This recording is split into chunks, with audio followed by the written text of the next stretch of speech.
होती पुराने वक्त की गल है। एक घर चोर आ गए। अच्छा अम्मी जी। जिले चोर आ गए ते चोरा ने आके माई सुती पई कदी अच्छा जी।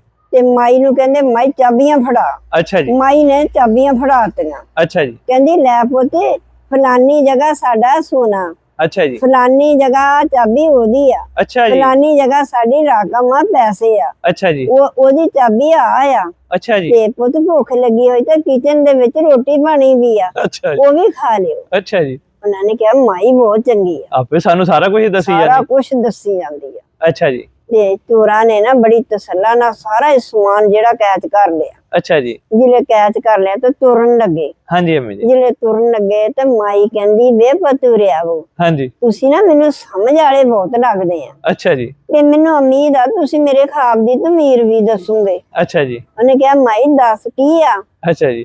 कहंदी कि मेरे ख्वाब दे विच साडे डाकू आ गए। अच्छा जी।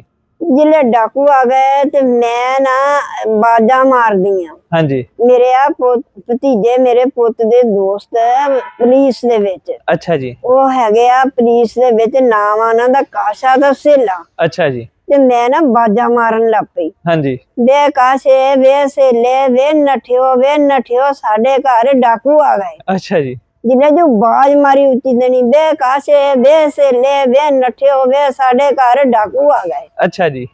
वो काशा भी नठिया ते सेला भी नठिया। अच्छा जी। उन्होंने फटाफट ना सोटा फड़ लिया। सोटा फड़ के ना वो जुआ लगे चोरा नू कुटन। अच्छा जी। तो हे माई करे ना वे पुत छड़ दियो ये मर जाऊगा, वे पुत एदा सिर पाड़ जाऊगा। हाँ जी। ते चोर कहंदे कि माई सानू मर लैण दे, जद असी चोर सीगे चोरी करदे असी चल जांदे। हाँ जी। ते असी ख्वाब दी तमीर तेनू क्यों दसनी सीगी? आपे साडा काम तो चोरी करना। साडा काम ते चोरी करनी सीगी हाँ जी। ते साडा काम ये सीगा ख्वाब दी तमीर दसनी सीगी ते सानू मर लैण दे।